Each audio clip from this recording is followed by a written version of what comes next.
Dia seorang gadis pencuci baju. Tiap hari tidak selesai-selesainya mencuci baju.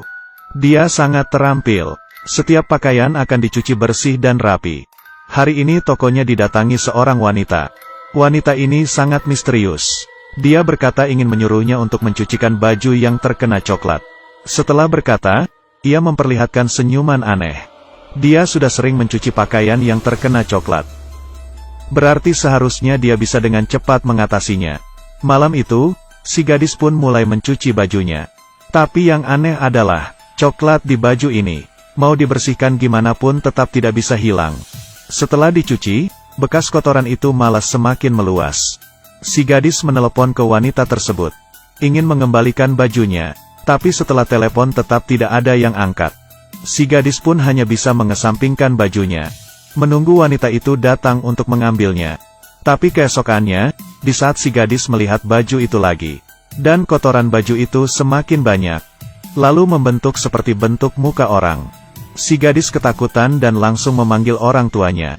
Tapi orang tuanya yang setelah melihat itu, lebih ketakutan dan pergi. Sehari berlalu, si gadis pulang ke rumah, dan menemukan ayahnya tergeletak di lantai. Dia membuka baju ayahnya, dan melihat kotoran yang di baju pindah ke badan ayahnya. Si gadis ketakutan dan memanggil ibunya. Mereka mengantar ayahnya ke rumah sakit.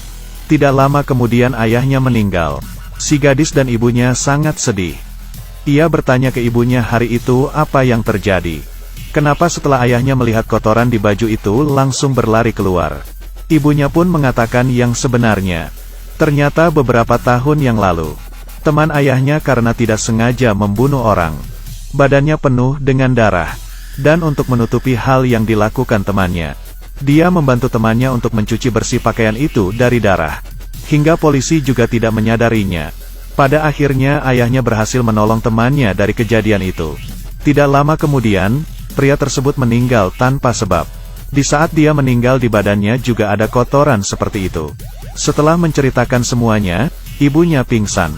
Kemudian, di badan ibunya juga muncul kotoran yang aneh. Semakin lama semakin banyak, pada akhirnya ibunya pun juga meninggal. Beberapa tahun kemudian, si gadis masih tetap mengoperasikan toko cuci bajunya. Tapi dia sama sekali tidak lupa dengan kejadian orang tuanya. Hari itu, dia bertemu dengan wanita misterius di tengah jalan. Wanita itu tersenyum kepadanya lalu pergi.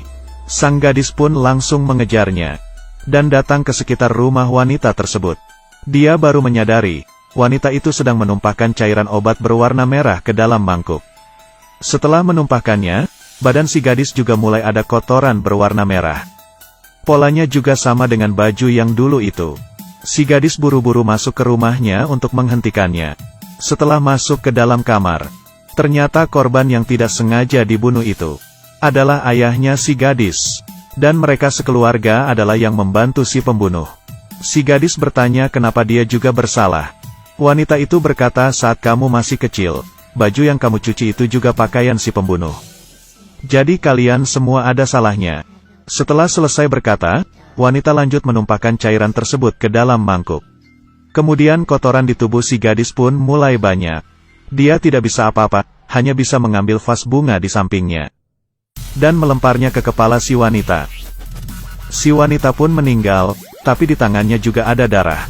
Di malam hari, dia mencuci baju yang penuh dengan darah hingga bersih. Untuk menghindari polisi. Beberapa tahun kemudian, si gadis sudah pindah ke tempat yang baru. Memulai hidup yang baru. Beberapa tahun ini, dia selalu merasa tidak aman. Tiap kali pakaiannya ada kotoran, dia akan langsung ketakutan. Sejak itu, dia yang hidup di dalam bayangan. Tidak lama, dia terbangun dari mimpinya. Ternyata si gadis selama ini dalam keadaan koma.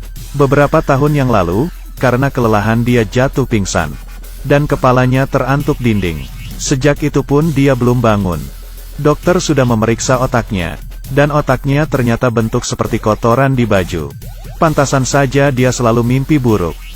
Mungkin ini kalau dalam keadaan koma. Dan ternyata semuanya karena si otak.